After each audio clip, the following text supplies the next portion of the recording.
मित्रों नमो नमः। आज एक कथा के माध्यम से एक बड़े ही विशिष्ट विषय पर आपसे चर्चा करना चाहता हूँ। जैसा कि हमारे अध्यापक हमेशा कहते रहते हैं ना कि और जितने भी विद्वत जन हैं वे भी कहते रहते हैं कि experience is the best teacher. अनुभव सबसे अच्छा अध्यापक होता है। जीवन से प्राप्त ज्ञान कक्षाओं और पुस्तकों से प्राप्त ज्ञान से कहीं अधिक है, कहीं गुरुतर है, ऐसा सारे लोग कहते हैं। हमारे शास्त्र और शास्त्रों में वर्णित कहानियाँ वे मनोविज्ञान के इन सूक्ष्म सूत्रों का बहुत अच्छी तरह से आख्यान करती हैं। इस तथ्य का वर्णन करते हुए एक बड़ी ही महत्वपूर्ण कहानी जो कि हमारे शास्त्रों में आती है, सत्यकाम जाबाल और गौतम ऋषि की। आज उस कथा का वर्णन मैं आपके सम्मुख करना चाहता हूँ और आप मेरा साधन करें कि किस तरह से सत्यकाम जाबाली को गौतम ऋषि ने उन्हें जीवन का पाठ पढ़ा दिया। वेदों उपनिषदों से ऊपर का जो ज्ञान था वो उन्हें किस तरह से उन्होंने जीवन के अनुभवों से उनको अनुभव करा दिया, उस ज्ञान का साक्षात्कार करा दिया। और ऐसा साक्षात कराया कि गौतम ऋषि के शब्दों में ही कि सत्यकाम स्वयं वेद बन गया, स्वयं वेद स्वरूप बन गया। और सत्यकाम को अपना आश्रम छोड़ करके सत्यकाम के भरोसे सत्यकाम को आश्रम का अपने गुरुकुल का प्रमुख गुरु नियुक्त करके वे स्वयं जंगल चले गए। तो कहानी कुछ यूं प्रारंभ होती है कि गौतम ऋषि एक दिन हवन कर रहे थे और उनके शिष्य चारों तरफ हवन यज्ञ कुंड के बैठे हुए थे। एक बालक, नन्हा सा बालक 10-12 वर्ष का, उनके सम्मुख दौड़ते दौड़ते आता है, चरणों में गिरता है और कहता है, गुरुदेव मैं आपसे दीक्षा लेना चाहता हूँ, मैं आपके गुरुकुल में प्रवेश चाहता हूँ, मैं आपसे शिक्षा ग्रहण करना चाहता हूँ। उन्हें बड़ा अच्छा लगा कि एक बालक जो कि स्वयं ज्ञान की पिपासा लिए उनके पास आया और इतनी विनम्रता पूर्वक कहता है कि मैं आपसे ज्ञान प्राप्त करना चाहता हूँ। उन्होंने कहा, बालक तुम्हारा नाम क्या है? उसने कहा, मेरा नाम जाबाली है। तो उन्होंने कहा, तुम्हारा गोत्र क्या है? तो कहा, गोत्र का तो पता नहीं, मैं माँ से जाकर के आकर के पूछता हूँ तो मैं बताता हूँ। तो सारे जो उनके शिष्यगण थे वे उसकी खिल्ली उड़ाने लगे कि न इसको अपने पिता का नाम पता है, नहीं तो इसको अपने गोत्र का नाम पता है, तो निश्चित रूप से ये कोई वेश्या का पुत्र होगा। तो इस तरह से कर करके उसकी खिल्ली उड़ाते हैं। लेकिन गौतम ऋषि को उस बालक के हाव भाव, उसके चरित्र, उसकी बात करने की शैली, इससे लगा कि यह बालक निश्चित रूप से ज्ञान प्राप्त करने का सुयोग्य शिष्य बन सकता है। तो उन्होंने उससे कहा कि अच्छा ठीक है, तुम जाओ अपनी माँ से पूछ करके आओ कि तुम्हारे पिता का नाम क्या है। तो माता के पास जाता है और माता से पूछता है, पूछ करके दूसरे दिन पुनः आता है। तो गौतम ऋषि जी ने पुनः सत्यकाम से वही प्रश्न किया कि तुम्हें पता चला कि तुम्हारे पिता का नाम क्या है और तुम कौन से गोत्र के हो? तो उन्होंने कहा, गुरुजी मुझे अपने गोत्र का तो नहीं पता चला, लेकिन हाँ मेरी माता ने कहा कि वे ऋषियों की सेवा शुश्रूषा करती थी और ऋषियों के तेज से उन्हें मैं प्राप्त हुआ हूँ। गौतम ऋषि ने कहा कि निश्चित रूप से कोई ऋषि प्रसाद है, निश्चित रूप से किसी विद्वान और किसी तपस्वी, किसी यशस्वी और किसी वरदानी ऋषि की संतान है। यह निश्चित रूप से शिक्षा प्राप्त करने का योग्य अधिकारी है। ऋषि गौतम ने उनको अपने गुरुकुल में प्रवेश दे दिया। अब भी उनके जो शिष्य थे उनको अपनी ज्ञान और अपने उच्च कुल का इतना अहंकार था, इतनी अहम मान्यता थी कि वे इसको शिष्य के रूप में गुरुकुल में प्रवेश पाने का इसका विरोध करते रहे। और उन्होंने ऋषि गौतम से इसका विरोध भी दर्ज कराया। उन्होंने कहा कि यह गुरुकुल में प्रवेश पाने का पात्र नहीं है, इसको गुरुकुल में प्रवेश न दिया जाए, क्योंकि इसको अपने गोत्र का ही नहीं पता है, इसे अपने पिता के नाम का ही नहीं पता है। तो निश्चित रूप से यह आएगा तो सद्विचार लेकर के नहीं आएगा। लेकिन गौतम ऋषि उनमें से किसी की भी बात की सुनवाई नहीं करते, उनमें से किसी की बात पर भी गौर नहीं करते और कहते हैं कि यह बालक शिक्षा प्राप्त करने का सर्वोच्च अधिकारी है, यह अपने हाव भाव से प्रकट कर चुका है। पहली बात तो इसने जितनी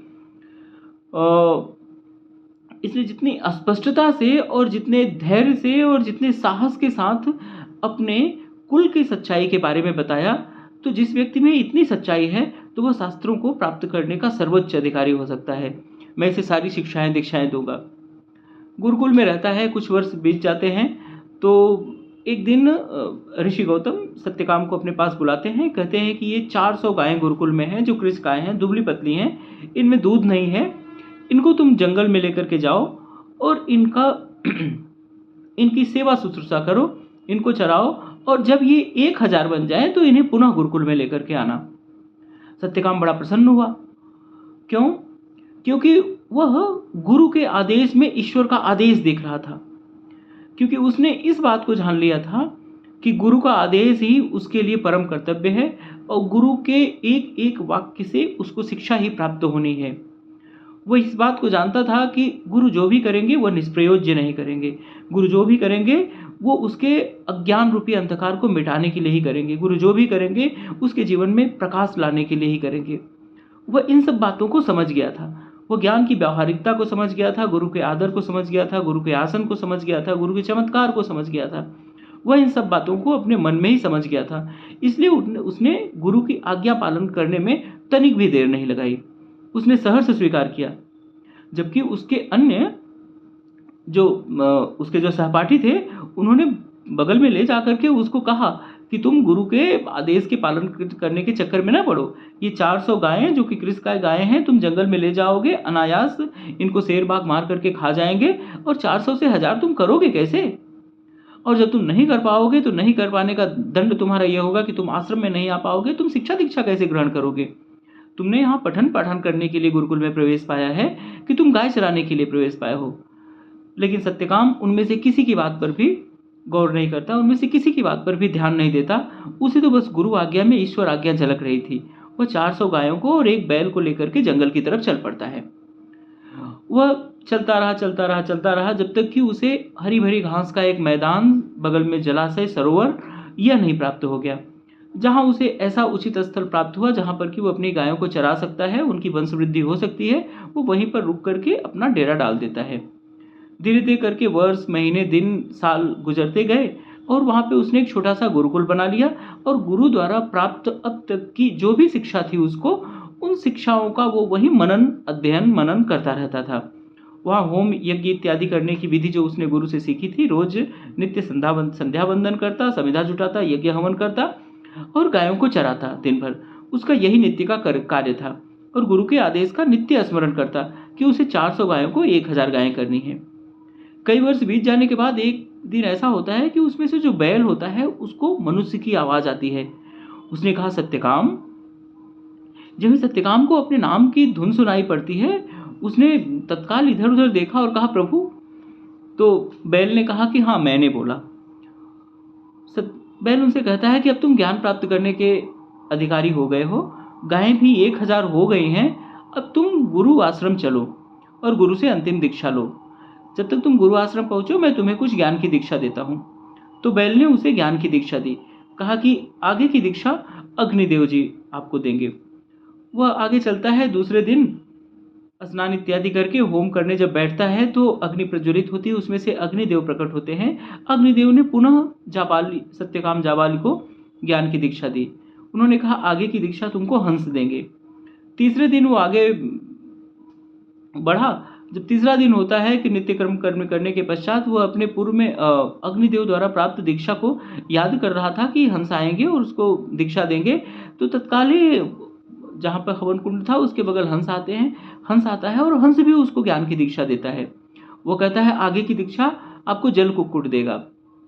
चौथा दिन आता है। चौथे दिन वो पुनः नित्य क्रिया करने के पश्चात तो संध्या बंदन करने के लिए, होम इत्यादि करने के लिए अपने हवन कुंड सजाते हैं। तो ये कहीं से जल कुक्कुट आता है। जल कुक्कुट ने भी उनको ज्ञान की दीक्षा दी। इस तरह से 5वें दिन वे गुरु आश्रम में पहुंच जाते हैं। तो गुरु आश्रम में पहुंचते हैं। उनका ज्ञान से प्राप्त तेज दैदीप्यमान ललाट देखते हुए गुरु जी को ऐसा समझ में आ गया कि निश्चित रूप से इसने ज्ञान की प्राप्ति कर ली है। गुरुजी उसके पास आते हैं, कहते हैं कि क्यों वत्स तुमने 400 गायों को 1000 कर दिया? उन्होंने कहा हाँ गुरुजी, गायें 1000 हो गई हैं और ये हृष्ट पुष्ट भी हो गई हैं। उन्होंने कहा कि तुम्हारा मस्तक देख करके लग रहा है कि तुमने ज्ञान की प्राप्ति कर ली है, तो क्या तुमने किसी नए गुरु का खोज कर लिया है क्या? उन्होंने कहा नहीं गुरुजी, मैंने तो मन से सिर्फ आपको ही गुरु माना है, मैंने किसी नए गुरु की खोज नहीं की। लेकिन आपने सही अनुभव किया, मुझे पशु पक्षियों ने ज्ञान दिया है, मुझे इस बैल ने ज्ञान दिया, अग्निदेव ने ज्ञान दिया, हंस ने ज्ञान दिया, जल कुक्कुट ने ज्ञान दिया, मुझे प्रकृति ने ज्ञान दिया। मैं वहाँ पर रह करके प्रकृति का अनुभव करता रहा। जो मैंने अनुभव प्राप्त किया उससे मुझे ज्ञान प्राप्त हुआ। मैंने किसी गुरु को से ज्ञान की दीक्षा नहीं ली है। चारों तरफ सारे शिष्य आकर के जाबाली को देखते रहते हैं। उसका ज्ञान से दमकता हुआ चेहरा देख करके सभी आश्चर्यचकित हो जाते हैं। गुरुदेव ने सारे शिष्यों की तरफ इंगित करते हुए कहा कि तुम लोग इसी जाबाली का मजाक उड़ाते थे ना, और आज देखो कि जीवन की कठिनाइयों से इसने वो शिक्षाएं प्राप्त कर ली हैं जो तुम लोग वेद उपवेद शास्त्रों को रटते रटते भी नहीं प्राप्त कर सके हो, और संभवतः जिनको कि तुम प्राप्त भी नहीं कर सकते। गुरुजी कहते हैं कि जो व्यक्ति जीवन की थपेड़ खा करके जो शिक्षा पाता है, वो शिक्षा उसको वेदों और उपनिषदों, शिक्षा, निरुक्त इत्यादि में नहीं प्राप्त हो सकती। वो कहते हैं कि जो विद्या हमारे दैनिक जीवन के कार्य को संपादित करने में न सहायक हो, वो विद्या कोई विद्या नहीं है, वो बोझ के समान है। जिस विद्या का हमें दैनिक जीवन में कोई उपयोग न हो, वो विद्या नहीं होती।